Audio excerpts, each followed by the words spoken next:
Hello and welcome to my tutorial on how to play 1950s bass lines, and not only how to play them, but to play them with a little extra zip that gives it that little extra energy. The first thing is to find the sweet spot on your string, and once you've found the sweet spot on your string, then practice playing not too loud, not too soft, but to bring out the full body, the full tone of the string, so that the string is doing just as much work as the amplifier. We don't want to depend too much on the amp. We want the string to give us 100%, because after all, we don't play the bass, we play the string. The string plays the bass, so we want to love that string. Now, the first thing I want to talk about is how to get this little rhythm zip. And instead of playing just a straight whole note or a half note, we add a slight syncopation. This is the same sort of sound you hear in the beginning of songs like Stand By Me. Bum, bum, bum, bum. If you need a vocalization to go along with that, you can do the arithmetic 1, 2, 3, 1, 2, 3, 1, 2, 1, 2, or for more fun you can say rock and roll boogie, rock and roll boogie, rock and roll boogie. Add the third note, rock and roll boogie, rock and roll boogie. Go through all 12 keys. Let's do it together. C, F, B flat, E flat, A flat. See if you can learn to do it without looking, so you can look at your music. B and E and A, D and G. Once you've got the flavor of the rhythm, 1, 2, 3, 1, 2, 3, 1, 2, rock and roll boogie, then you can apply it to the next layer of bass line, which is the 1-5.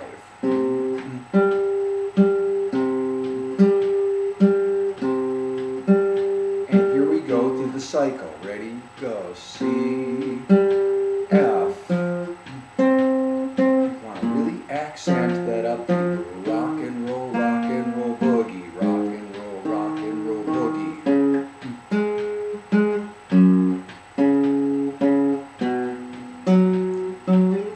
E, A, D, G, C.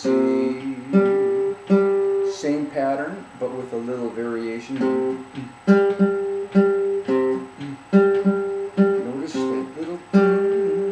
That's the little funk spot. Bum, bum, the sweet spot. That's what makes the song jump. 1, 2, here we go. Bum, bum, and F. B flat. Eyes closed. D flat. G flat. B. Develop your proprioception.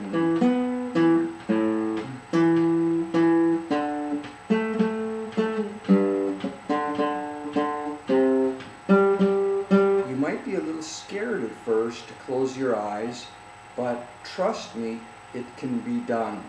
And it's a good idea to practice and just get over the fear, and you develop a slightly different part of the brain when you're figuring out where it is without using the eyes. Very, very important to play without using the eyes.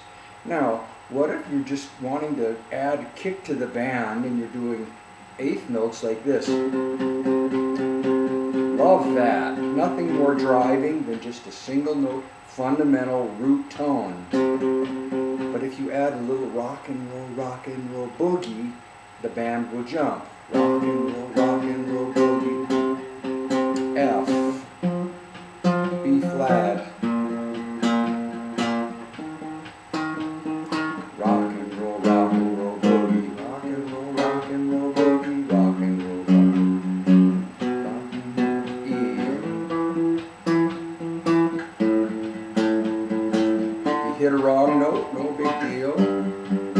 slide to the right one.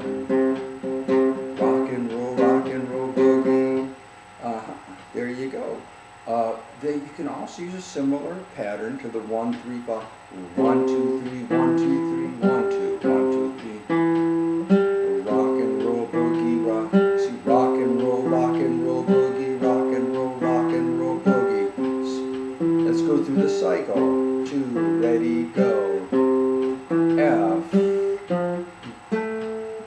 B flat, E flat, A flat. Eyes closed. D flat, G flat, B, E, A, D, G, C, and there we are. We can do the little variation. This is the New Orleans pattern. 1, 2, 3, 1, 2, 3, 1, 2, 1, 2, 3. F. Perfect for a song that would go like this. Or like this.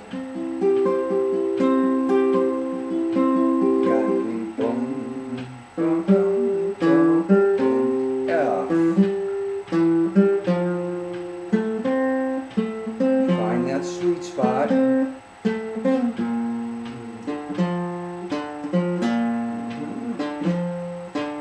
Play deep in the string.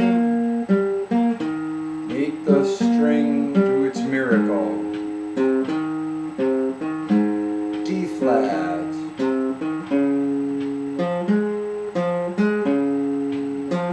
G flat.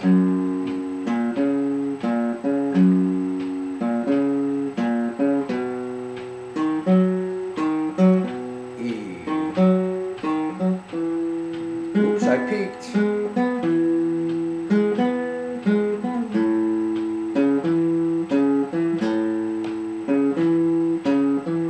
D. 1, 2, 3, 1, 2, 3, 1, 2, 3. Notice that. Ba ba ba ba ba ba. 1, 2, 3, 1. Ba ba ba. Oops. I recovered. Kept on going through the cycle. 1, 2, 3, 1, 2, 3, 1, 2, 1, 2, 3. We can do it with minor.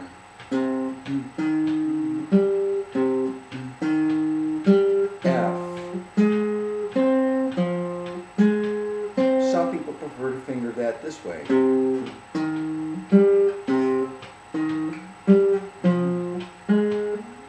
Both ways would be good. B flat.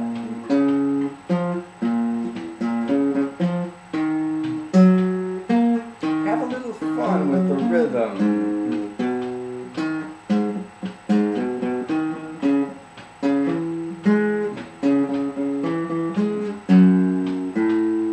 G flat, B, E,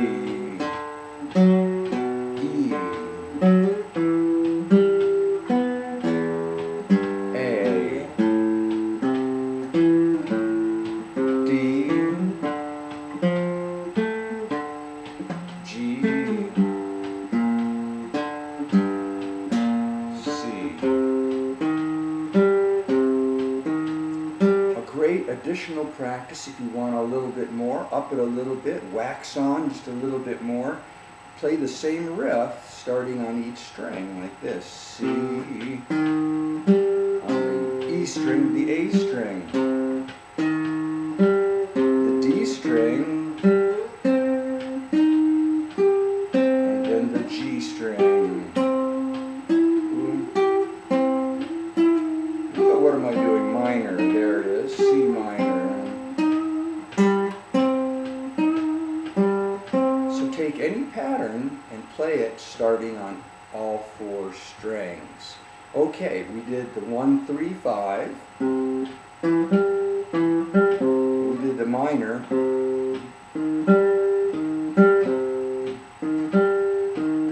And the final pattern is the boogie and the short boogie.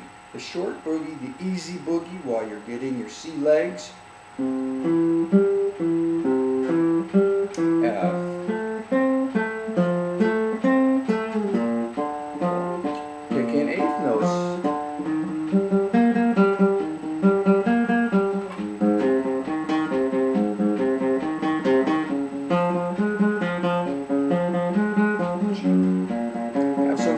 with it. Like a drummer.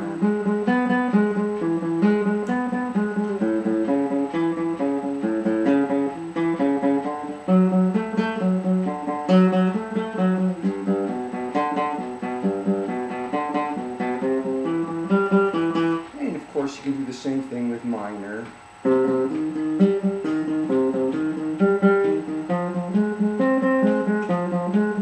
B flat, E flat, A flat, D flat, G flat, B, E, A, D,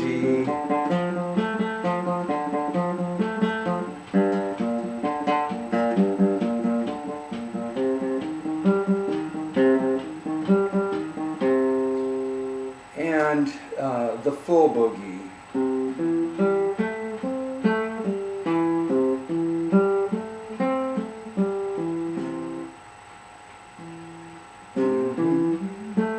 Add a little accent on some of the beats 2 and 4.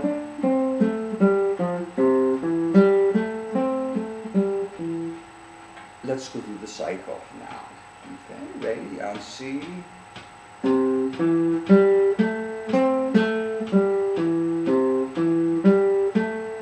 F.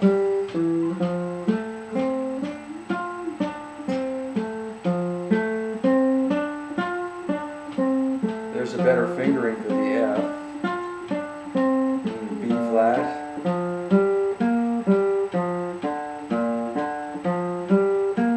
E flat.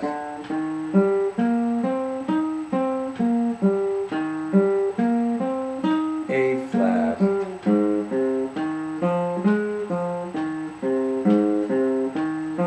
D flat.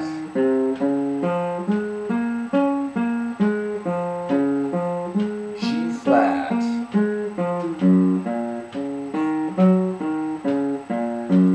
B, eyes closed. I'm thinking in advance about the E. I'm visualizing the A in advance.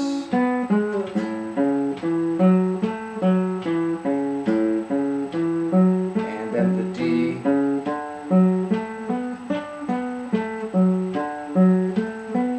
And the G.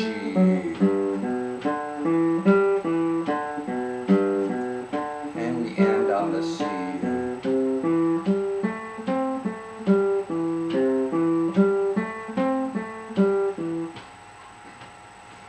Just one thing to always remember is that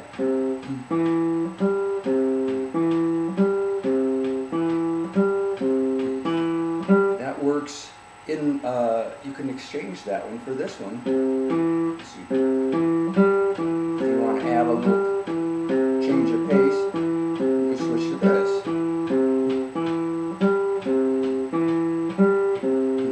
Yeah, baby. Okay, so the final thing is to remember to take advantage of practicing at the right time. If you have to choose and limit your practice time, a great time to practice, 2 hours would be 2-hour practice before a gig, or 1 hour even. Put in a good long chunk. It really pays off. I know when I do that, it adds to my confidence. It gives me a chance to think about what I'm doing. Just going in cold doesn't work quite as well. It takes a while to warm up. If I go in cold, it might take me a half hour to an hour to kind of get back in the groove, so to speak. But we want to be in the groove and hit the ground running right off the bat. Now we cut ourselves a little slack. You see professional football players, they're a little cold and antsy sometimes. But the winning teams, they're really ready to go from the very first play, and that's what we're looking for. Finally, when you're reading music, we want to read our chords in pairs. Reading one chord at a time is going to leave us surprised when the second chord comes. So say, for example, we've got the progression A minor, F, to G, C, to A, to the F, to G. What we should be reading and thinking of is C, A minor, F, G. If we think C and then A minor, we'll be caught a little bit off guard and it might affect our timing. It's just so much easier to think of C, A minor, F, G. And we do that with all of our reading. It makes reading a lot easier, so especially if you're on a complex tune. Read 2 chords at a time, maybe 4, something like that. So, well, I hope you've enjoyed our simple tutorial here on how to add a little bit of zip to your 1950s bass lines. If you have any questions, you can always Google me and find me online. This is Steve Eckels saying, rock on, everybody. Get your motors running. Heavy Metal Thunder, Woodstock Nation. Okay. Ciao.